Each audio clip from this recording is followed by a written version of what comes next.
सभी साथियों को नमस्कार। डेट 11 सितंबर लगी है। कुछ लोगों के लिए डेट बहुत लंबी है, उनके लिए जो हर दिन नियुक्त का ख्वाब देखते रहते हैं।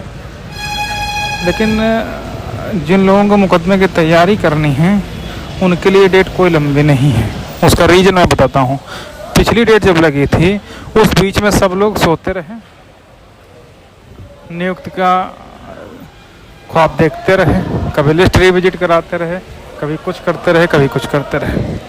लेकिन जो लॉबी है, मैंने बताना कि जो जनरल लॉबी वो पूरी तरीके से सब लोग उनके साथ भी हैं और इसीलिए उन्होंने इन 2-3 हफ्तों में कहें या इन पूरी तैयारी करी। उसका नतीजा ये हुआ कि जिस रूल 3631 को ले करके 1994 की नियमावली है रिजर्वेशन पॉलिसी, इन लोगों ने उसी पॉलिसी को ही चैलेंज कर दिया है।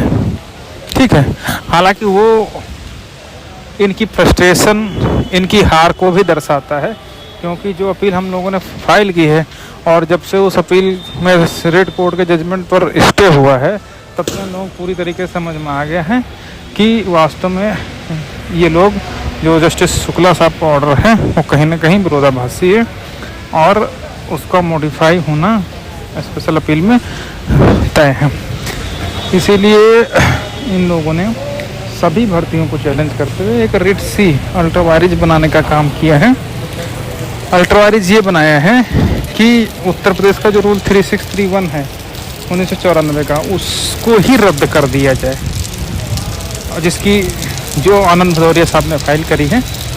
हालांकि इस तरीके की रिट सी अल्ट्रावायरेज करने वाली जो रिटें थी या अपीलें थी वो इससे पहले इलाहाबाद में फाइल हो चुकी हैं और कुछ रद्द, कुछ खारिज हो चुकी हैं, कुछ अभी भी पेंडेंसी में हैं।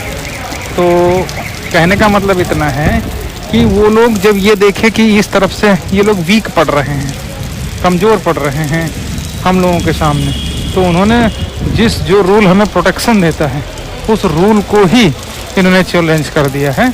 हालांकि वो रूल चैलेंज करना केवल 69,000 पर इफेक्ट नहीं डालेगा, बल्कि वो तो उत्तर प्रदेश जो जितनी भी भर्तियां हैं, जितने भी विभागों में भर्तियां हैं, उन सब पर इम्पैक्ट डालेगा।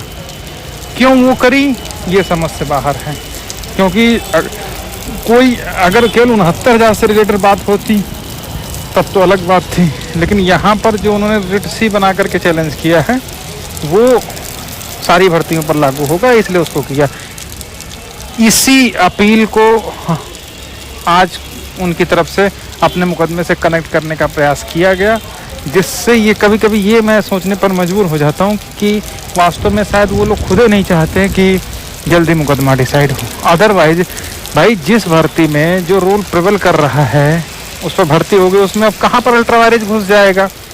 उसको करना है तो अलग से करना चाहिए था। इस पर्टिकुलर अपील में कनेक्ट करवाने का कोई मतलब ही नहीं, क्योंकि उसका जो प्रभाव पड़ेगा वो सारी भर्तियों पर पड़ेगा। तो केवल इस भर्ती के विषय में बात करना कहीं ना कहीं उनकी परिपक्वता को दर्शाने का काम तो नहीं ही कर रहा है। कायदे से तो इस पर जो रिट कोर्ट का सिंगल बेंच का ऑर्डर था उसी ऑर्डर पर बहस होगी, हम लोग उसका विरोध करेंगे, ठीक है। लेकिन इतने दिनों में उन लोगों ने इसको तैयार कर लिया, ये सोचने वाली बात है कि आखिर किस हद तक वो लोग जा सकते हैं। और यहाँ लोग कोई लिस्ट रिविजिट करा रहा, कोई नियुक्त का ख्वाब देख रहा, कोई कुछ ख्वाब देख रहा है। तो अब हम लोगों को दोनों तरफ से तैयार रहना होगा।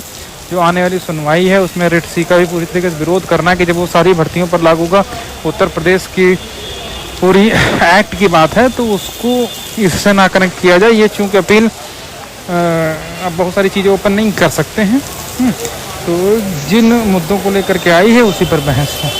हालांकि कोर्ट ने आज उसको फिर डिनाई किया कि हम इसको कनेक्ट नहीं कर रहे हैं, ठीक है। तो फिलहाल डेट 11 सितंबर टॉप 10 में लगाई है, हम लोग उसकी पूरी तैयारी करेंगे और ना केवल अपने अपील की बल्कि रिट सी, आंसर की और बीएड मुद्दे पर जो कुछ कुकुर मुद्दे आए हैं उन सब का माकूल जवाब देने के लिए हम लोग तैयारी करनी है। तो शायद रक्षाबंधन भी है, छुट्टियां भी हैं, तो जिस दिन शुरू हो जाएगी जस्टिस चौधरी साहब के यहाँ बहस, उसके बाद रुकेगी नहीं।